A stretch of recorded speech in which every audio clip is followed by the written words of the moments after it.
Assalamualaikum warahmatullahi wabarakatuh. Waalaikumsalam. Selamat sore teman-teman semuanya. Kita kemarin sudah berkomunikasi di WhatsApp ya, dan sempat berkenalan sedikit juga.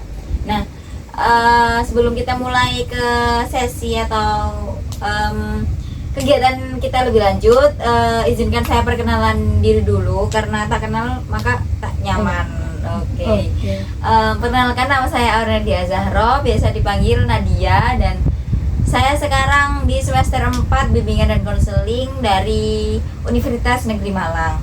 Bisa dilanjut ke Mbak Adel. Saya Adelia Novi, biasa dipanggil Adel, dari Universitas Katolik Dharma Cendika Surabaya, prodi manajemen pemasaran semester 2. Oke, Mbak Adel lanjut.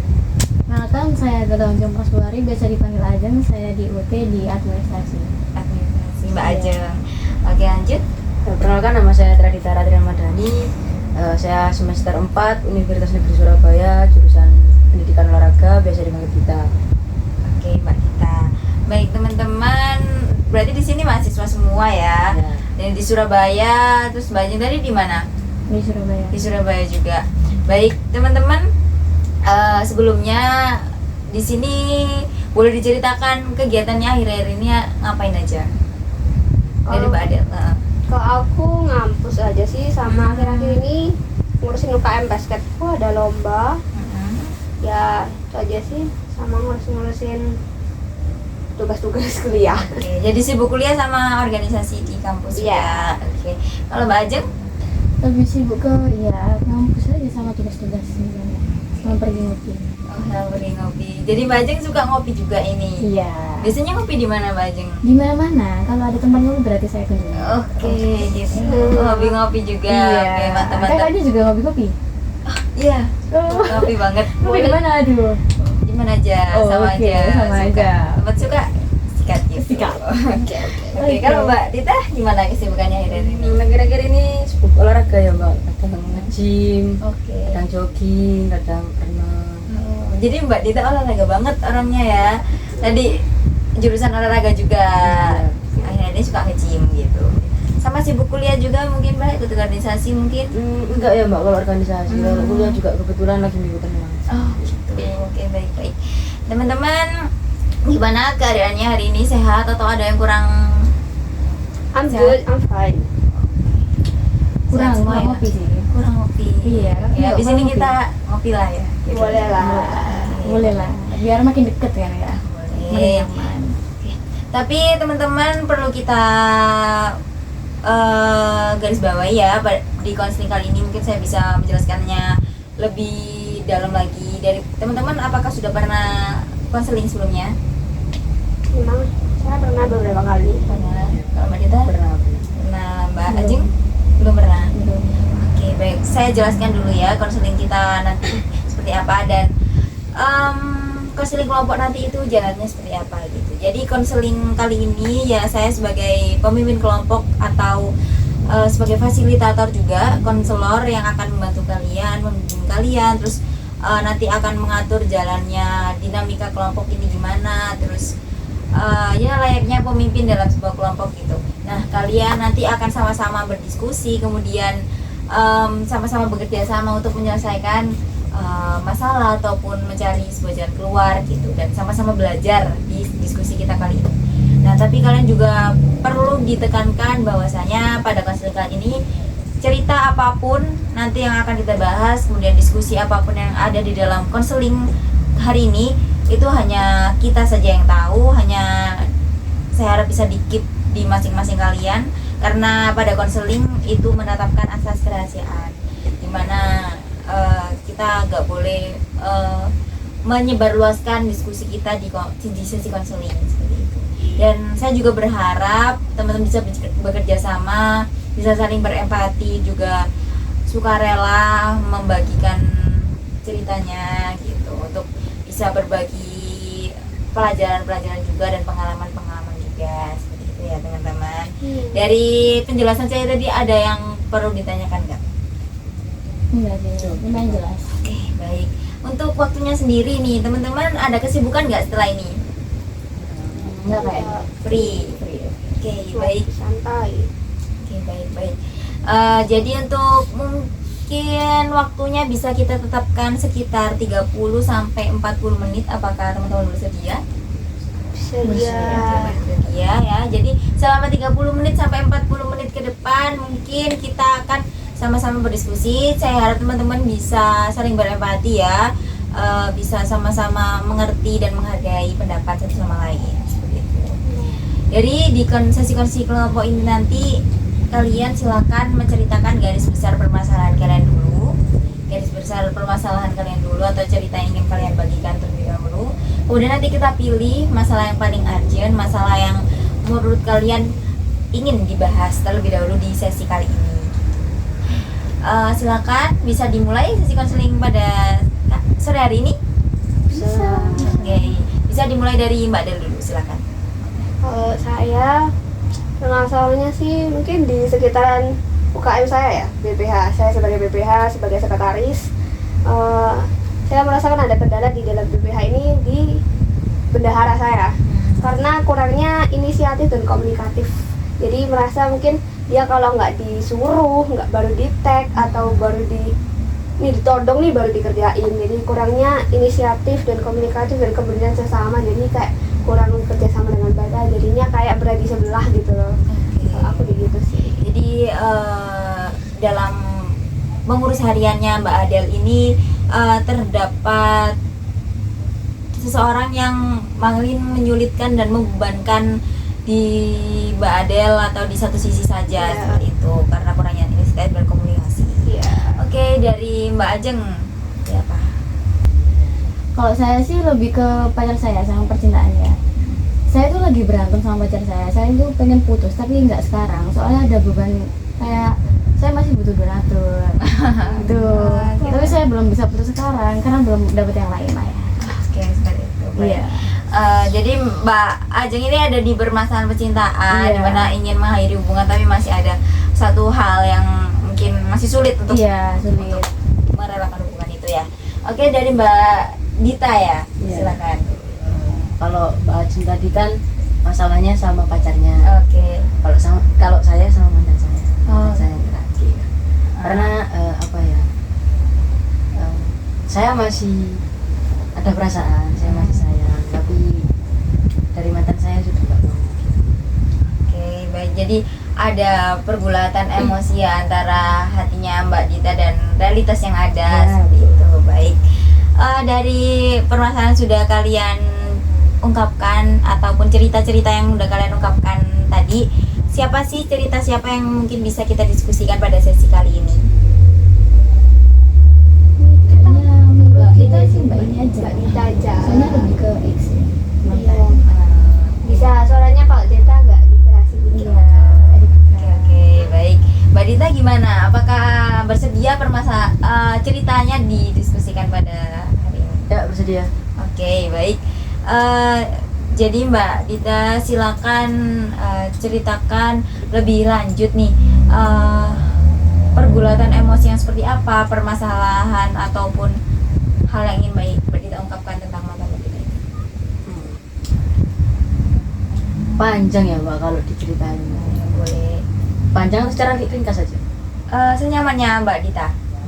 Senyamannya. Kalau senyamannya berarti saya ringkas ya Mbak. Boleh. Saya sama mantan saya ini udah berjalan sekitar 5 bulan, baru 5 bulan, pacarannya baru 5 bulan. Lalu pada akhir Desember lalu itu puncak apa ya Mbak? Kalau pasangan LDR itu kan pasti berat di komunikasi. Puncaknya pada Desember kemarin itu komunikasi kita kurang karena pada bulan itu kita nggak ketemu. Bulan-bulan sebelumnya ketemu kan. Lalu pada Januari itu saya diputusin secara mendadak gitu. Nggak ada permasalahan yang fatal atau krusial, tapi dia tiba-tiba mutusin saya. Jadi kalau ibaratnya shock ya Mbak, kayak hubungannya baik-baik aja sebelumnya, kemarin juga masih ketawa-ketawa, tapi tiba-tiba besoknya terus diputusin gitu. Terus ya karena itu tadi saya sempat down ya Mbak ya, down banget gitu, kayak hidup itu nggak ada arahnya gitu, kayak ya udah runtuh aja, hancur. Kemudian belum ada 1 bulan dia udah punya cewek baru gitu. Itu ya udah saya berusaha buat ikhlasin pada saat itu, berusaha buat ikhlasin. Lalu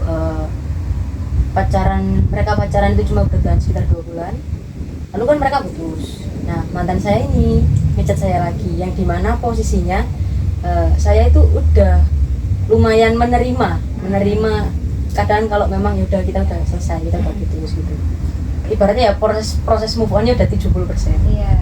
Lalu mantan saya tadi itu ngechat lagi, Oke. ya masih lagi. Terus cuma ya akrab lah, akrab kayak PDKT ulang gitu. Tapi cuma 1 bulan. Ya, setelah itu ditinggal lagi juga tanpa kejelasan. Jadi ibaratnya kayak udah dari 70% itu turun lagi ke 30% proses move on-nya tadi. Nah itu yang buat saya apa ya, mungkin berat juga karena ya saya masih sayang. Saya nggak bisa kalau harus ngelupain lagi, ngerelain lagi. Oh, benar. Oke, baik. Saya sangat memahami perasaannya Mbak Dita, di mana memang sebuah hubungan ya memang belum siap untuk mengakhiri, tapi tiba-tiba diakhiri. Sudah berusaha menerima, namun ternyata sosok itu datang kembali, dan akhirnya itu membuat penerimaan itu akhirnya gagal di dirinya Mbak Dita. Itu sangat wajar dirasakan oleh Mbak Dita karena memang masih sayang juga ya. Dari Mbak Dita sendiri bisa dijelaskan mengapa kok Mbak Dita sampai sekarang masih ingin kembali sama dia gitu? Apa ya Mbak? Sebenarnya banyak faktor juga. Salah satunya yang pertama, yang paling utama ya Mbak, saya masih sayang, memang masih sayang. Tapi kalau dijelaskan sayangnya itu karena apa, saya sejujurnya juga nggak tahu. Ya cuma pure sayang gitu aja. Yang kedua, saya ngerasa bersalah karena alasan dia mutusin saya itu ya dia bilang karena kesalahan saya yang terlalu posesif yang gitu. Ya, jadi saya ngerasa kalau saya dulu nggak begini mungkin dia nggak begini gitu.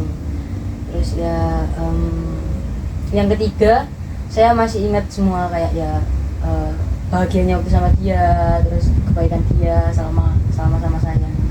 Oke, baik.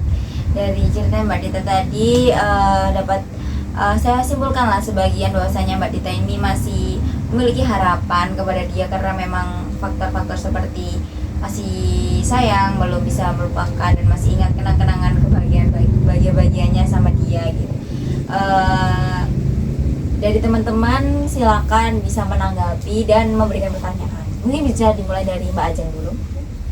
Silakan. Saya bingung ya, kan diputusin secara mendadak berarti secara sepihak berarti. Iya betul. Secara sepihak. Keras Mbak, agak kencang. Kan itu secara sepihak ya. Tapi dari kakaknya nerima juga nggak kalau diputusin? Apa emang dia nggak putus ya udah kamu iyain? Kalau menerima jelas enggak ya Mbak ya. Dari awal dia mutusin saya itu bisa dibilang harga diri saya juga hilang. Saya nangis-nangis, saya ngemis-ngemis, saya mohon-mohon. Bahkan sampai saya samperin ke rumahnya. Padahal dari jarak rumah saya ke rumah dia itu sekitar 4 jam. Saya samperin. Jauh banget ya? Iya, jauh banget. Ya pasti kakaknya oke sih. Tapi kenapa kakaknya ngelakuin kayak gitu? Kayak kan kamu jauh-jauh ke sana, kamu dihargain nggak? Enggak ya Mbak. Saya kalau boleh jujur, saya waktu ke sana itu 3 jam. Saya nunggu 6 jam, saya cuma ditemuin 10 menit. 10 menit itu kalian ngapain, ngobrol atau gimana? 10 menit enggak ngobrol. Saya 10 menit itu dia cuman diem, saya yang yakinin. Jadi saya bilang kayak, ya aku minta maaf kalau emang itu semua salahku, aku sadar, aku minta maaf. Ayo kembali lagi, ayo kita ulang lagi mulai dari awal gitu. Dan pada saat itu juga dia udah janji sebenarnya kalau bakal balik 2 bulan dari bulan itu ya, 2 bulan kemudian. Tapi ya janji aja, cuma dia janji aja. Terus sekarang kenapa kakaknya itu masih sayang? Padahal kan udah kayak gitu kan? Kenapa masih sayang? Ya karena apa ya Mbak? Sebenarnya banyak Mbak, teman-teman saya juga nanya kayak gitu semua. Cuman dari sekian banyak pertanyaan saya juga nggak nemu jawabannya. Alasan logisnya saya buat tetap milih punya perasaan ke dia, buat milih pertahanin dia itu nggak ada sebenarnya. Ya cuman karena virus masih sayang aja. Kalau ditanya alasannya saya sendiri nggak bisa jawab sebenarnya. Oke, sudah dari Mbak Ajeng. Udah deh. Oke, Mbak Adel, silakan. Jadi kamu masih sayang sama dia, masih banget. tapi kamu sayang nggak sama diri kamu sendiri? Sayang juga. Tapi kok kayak kamu ngerasa kamu apa ya, memperlakukan diri kamu kayak nggak sayang sama diri kamu sendiri gitu, lebih milih orang lain daripada ya orang lain udah nggak apa ya, nggak menghargai kamu sebegitunya, tapi kamu sendiri memperjuangkan sampai nggak ada harga dirinya. Iya. Gitu. Ya emang kesalahan saya Mbak Dia. Dari awal itu sebenarnya kesalahan saya, karena saya kalau posisi ya, saya nempatin posisi dia itu di atas diri saya sendiri. Jadi saya bakal lakuin apa aja asal dia itu bahagia gitu, asal kita sama-sama terus. Oke. Kesalahan dari awalnya di situ. Oke, baik teman-teman. Bisa saya mengerti ya Mbak Dita. Tadi Mbak Dita mengatakan kalau misalnya memang masih sayang, perlu masih sayang juga, ada rasa bersalah juga. Memang dari kesalahan Mbak Dita akhirnya kalian putus. Dan tadi teman-teman juga sempat menyinggung tentang kebahagiaannya Mbak Dita sendiri, rasa sayangnya Mbak Dita ke dirinya Mbak Dita sendiri. Nah, sebenarnya apa sih keinginannya Mbak Dita untuk sekarang ini? Kalau keinginan saya buat sekarang ya jelas saya pingin mantan saya itu kembali, tapi dengan versi dia yang lama. Oke, dengan versi dia yang lama. Boleh dijelaskan Mbak Dita, versi dia yang lama itu seperti apa? Versi dia yang lama itu yang sayangnya, cintanya, perhatiannya itu masih buat saya. Maksudnya bukan dia yang sekarang ya. Kalau yang sekarang itu bukan, menurut saya itu bukan dia yang saya kenal. Dari cerita Mbak Dita, kalau Mbak Dita ingin kembali ke dia yang versi dia yang dulu, apakah dengan sekarang apa yang sudah dilakukan Mbak Dita untuk kembali ke hubungan itu?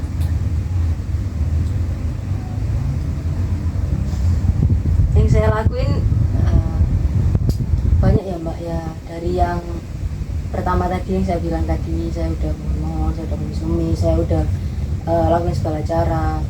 Saya juga selalu ada kalau dia itu butuh gitu. Misal kayak dia lagi sedih, dunia lagi gak berpihak sama dia, saya itu selalu ngulurin tangan. Saya selalu siap kayak aku jadiin rumahmu, ayo cerita ke aku, cerita semua ke aku, sebisa mungkin aku juga bakal kasih solusi ke kamu. Lalu juga saya udah ibaratnya tuh saya udah maafin semua kesalahan yang dia buat, semua luka yang dia kasih ke saya itu sudah saya maafin, meskipun ya masih membekas sebenarnya. Saya udah usahain semuanya buat dia, saya udah kasih semua yang dia mau. Tapi selain itu juga saya udah berusaha neken ego saya sendiri sih Mbak. Kalau kayak misalkan kemarin dia mutusin saya karena dia bilang saya ini terlalu posesif, saya ini terlalu egois gitu. Jadi karena kejadian itu saya juga belajar kayak aku nggak bisa gini terus gitu. Kayak meskipun nggak sama dia, mungkin kalau sama orang lain juga, orang lainnya juga bakal kesiksa kalau saya gitu terus, maksudnya egonya tinggi, terlalu posesif berlebihan gitu. Jadi saya juga udah neken semua itu, kayak egonya tekan, saya juga nggak terlalu posesif, jadi ya berusaha lebih dewasa aja sih. Oke, jadi dengan keinginannya Mbak Dita tadi, Mbak Dita mengatakan kalau Mbak Dita ingin kembali sama dia ke versinya dia yang lama, tapi Mbak Dita juga punya usaha lah untuk kembali. Dan dari perilaku yang Mbak Dita seperti menekan egonya Mbak Dita, kemudian berusaha ngemis-ngemis juga ke dia, mohon-mohon supaya hubungannya bisa kembali lagi seperti awal gitu. Dari teman-teman silakan, dari ceritanya Mbak Dita bisa menanggapi, tentunya didasarkan rasa empati juga kepada Mbak Dita dan bisa saling menghargai gitu ya. Silakan berpendapat dan bertanya mungkin. Silakan Mbak Adel. Sebentar ya. Apa ya? Mungkin Mbak Ajeng aja dulu. Ya, mungkin Mbak Ajeng silakan. Kan kakaknya ini kan mati-matian kan ke pacarnya, Mantannya Mbak. oh iya mantannya mati-matian buat nurunin harga dirinya sendiri. Itu kok kamu bisa nurunin harga diri kakaknya demi dia yang sorry ya nggak menghargai kamu dan kayak nggak ngeliat kamu sebagai manusia. Gitu, itu aja sih kayaknya. gimana ya Mbak ya, sebenarnya saya itu orangnya gengsi saya itu tinggi, tapi kalau udah urusannya sama perasaan kalah semuanya. Jadi daripada saya kalau udah mulai hubungan, saya sudah sayang sama orang, daripada logika saya lebih menggunakan perasaan saya.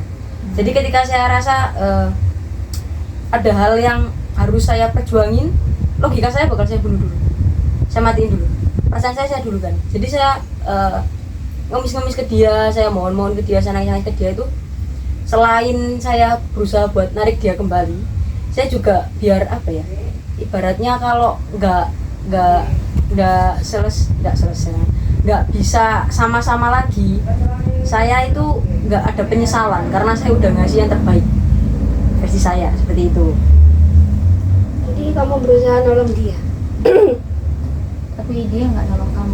Bisa dibilang kalau nolong iya Mbak ya, karena saya juga kenal dia latar belakangnya yang sangat-sangat berantakan. Saya berusaha buat ayo kita lihat dunia yang lebih indah, lebih luas gitu. Tapi kamu nggak ngerasa apakah kamu juga butuh ditolong? Apakah kamu juga memaafkan hal-hal yang sebenarnya mungkin sebelumnya kamu kayak ngerasa oh dari kesalahan-kesalahan ini mungkin karena putus. Nah dari situ kan kamu, apakah kamu juga apa ya, memaafkan diri kamu sendiri?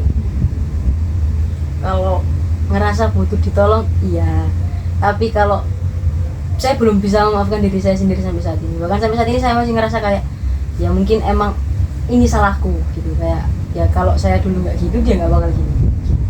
Sampai sekarang masih kayak gitu. Ya teman-teman, ada tanggapan lagi? Masih Oke. Dari Mbak Dita tadi mengatakan kalau misalnya emang harus mendahulukan perasaannya Mbak Dita dulu ketika ada yang ingin Mbak Dita capai ya.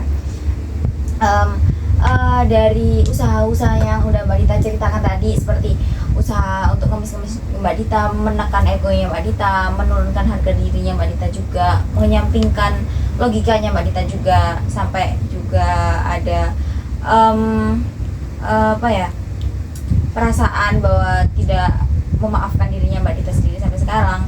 Nah, apakah dengan semua usaha yang telah Mbak Dita lakukan itu membuat Mbak Dita bahagia? Enggak ya Mbak, bahkan saya kayaknya udah lama nggak ngerasain kayak gitu. Baik, dari keinginannya Mbak Dita juga ingin kembali, tapi ternyata itu juga merupakan bukan kebahagiaan ternyata untuk dirinya Mbak Dita, tapi hanya apakah itu hanya sebagai sisi egoisnya Mbak Dita saja untuk kembali ke versi dia yang dulu?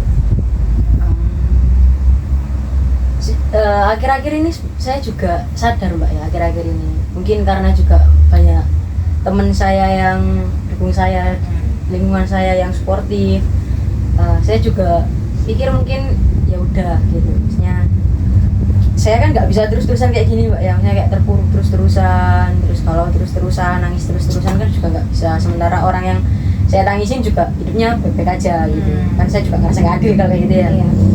Ya saya pelan-pelan ngerasa kalau emang oh ya udah ini jalannya, emang saya sama dia itu nggak cocok aja gitu, bukan dia yang jahat atau bukan salah saya juga, tapi emang udah nggak cocok aja dari pemikiran ataupun cara pacarannya itu udah nggak cocok aja gitu. Jadi ya saya berusaha pelan-pelan sampai detik ini juga masih pelan-pelan berusaha menerima kalau emang dia ditakdirin buat saya, dia bakal kembali. Tapi kalau enggak ya saya juga harus harus menjalani hidup seperti biasanya kan, kayak life goes on ya gitu. Jadi ya akhir-akhir ini saya sering olahraga, contohnya kayak renang, jogging, nge-gym itu sebenarnya juga buat nyari kesibukan gitu, biar nggak kepikiran hal-hal yang seharusnya nggak perlu dipikirin. Oke, baik.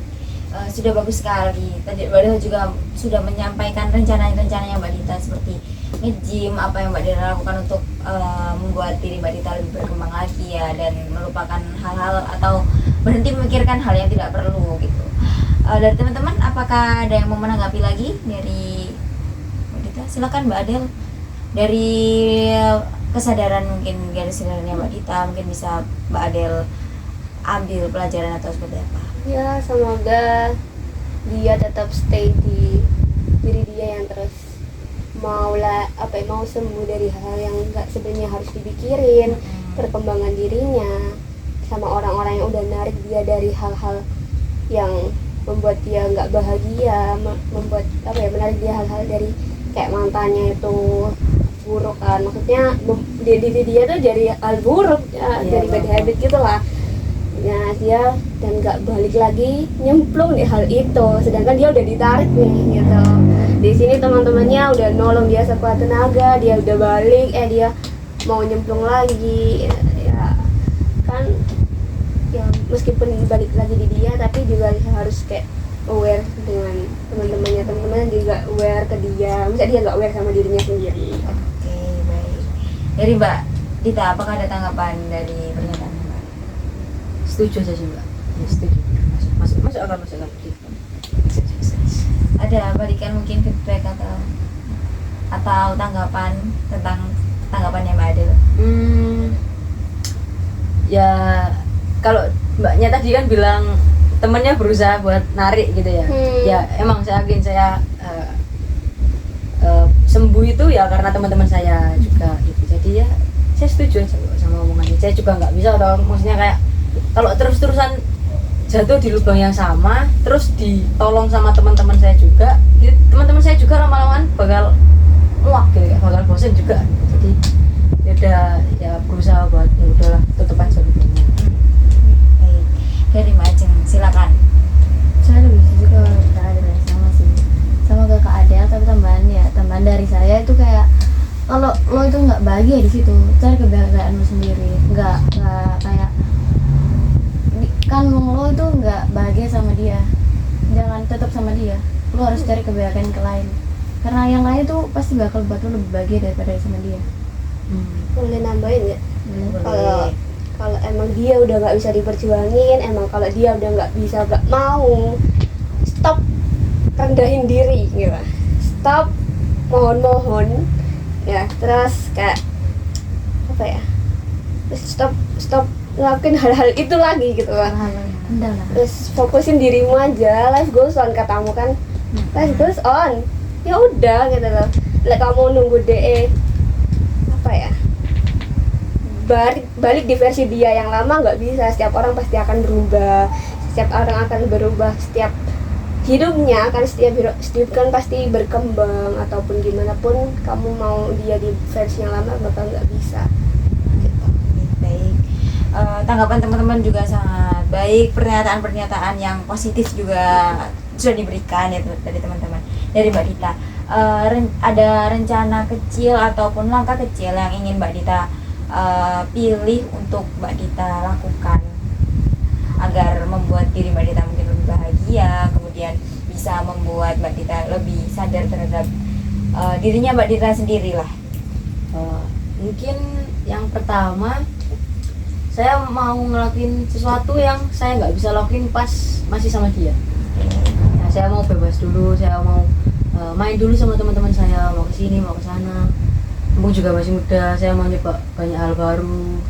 Ya intinya mau mengenal diri saya lebih dalam lagi, mau berkembang lebih jauh lagi. Dan ya kalau emang udah waktunya, sebenarnya saya mau pergi jauh dari kota ini, lihat apa ya, maksudnya kenangan-kenangan yang buruk-buruk itu semuanya jadi lahir saya versi baru gitu. Oke, mungkin bisa tadi ada langkah yaitu dengan berkembang atau mengembangkan dirinya Mbak Dita. Itu lewat hal-hal seperti apa Mbak Dita?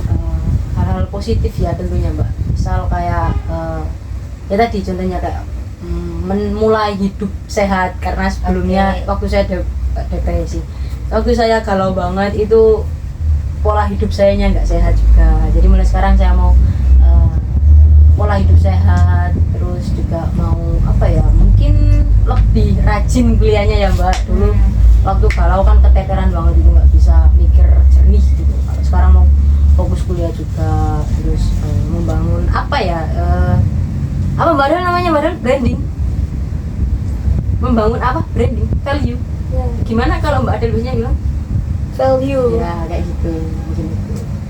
Oke, baik. Dari pernyataan Mbak Dita tadi ingin berkembang dengan mengupgrade value-nya Mbak Dita. Dita sendiri, kemudian mengembangkan dirinya Mbak Dita, mulai pola hidup sehat juga. Terus Mbak Dita juga ingin kuliahnya lebih rajin lagi. Itu bisa Mbak Dita mulai kapan? Mungkin di semester depan ya Mbak, karena semester sekarang ini sudah mau tutup tahun, sudah tinggal ujian akhir semesternya aja. Setelah itu kan libur panjang. Ya mungkin untuk fokus kuliahnya di semester depan, tapi mungkin untuk pola hidup sehatnya sudah saya lakukan beberapa minggu belakang. Oke, baik. Mbak Dita sudah sangat baik sekali, sudah bertanggung jawab juga atas pilihan-pilihannya. Bisa dikomitmenkan Mbak Dita untuk melakukan hal yang ingin Mbak Dita rencanakan, udah planning kan tadi? Ya semoga ya Mbak ya, diusahakan. Oke, baik. Dari diskusi kita dan karena emang waktunya juga akan menjelang habis nih, teman-teman, saya minta untuk memberikan refleksi dan mungkin apa yang teman-teman pelajari di diskusi kita kali ini. Dari Mbak Adel dulu, terus Mbak Ajeng, terus Mbak Dita juga. Boleh, silakan Mbak Adel. Dari refleksi kita hari ini, mungkin yang bisa saya pelajari adalah lebih menghargai diri sendiri sih. Terus mengupdate diri sendiri menjadi lebih baik, karena dengan versi yang baik, orang baik juga akan datang sendirinya tanpa perlu memohon-mohon dan merendahkan diri sendiri. Oke, Mbak Adel bagus sekali. Dari Mbak Ajeng, Kurang lebih sama kayak Adel sih. ada yang mungkin bisa Mbak Adel pelajari yang Mbak Adel dapat hari ini? Adel apa sih? Ajeng, mohon maaf. Kalau yang saya pelajari sih jangan terlalu cinta-cinta amat ya ke orang lain, apalagi mendahulukan orang lain daripada diri sendiri. Karena yang paling penting di hidup lo itu diri sendiri. Oke, baik. Ya, sangat Jangan- bagus. Mbak Ajeng sangat bagus sekali. Ada lagi? Menjadi juga ya. Dari Mbak Dita, bagaimana pelajaran yang bisa Mbak Dita ambil, atau apa yang insight yang bisa Mbak Dita dapat di hari ini? Mungkin merangkum dari refleksi teman-teman semuanya juga, ya benar yang dibilang kayak utamakan diri sendiri dulu. Terus jangan terlalu mempercayai orang lain dan jangan terlalu menaruh harapan yang tinggi bagi orang lain. Utamakan kebaikan sendiri. Oke, baik. Dari sesi konseling kali ini saya sangat bangga sekali kepada teman-teman sudah bisa mengungkapkan pendapatnya. Mbak Dita bisa menceritakan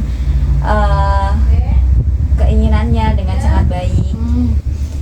Untuk kasih konseling kali ini bisa kita akhiri. Saya ucapkan terima kasih banyak kepada teman-teman semuanya. Nanti kita akan lanjutkan di sesi konseling selanjutnya dan nanti akan membahas permasalahan atau cerita dari teman-teman yang lain gitu. Sekian dari sesi konseling kali ini, saya ucapkan terima kasih. Selamat beraktivitas. Terima kasih juga Mbak, terima kasih semuanya.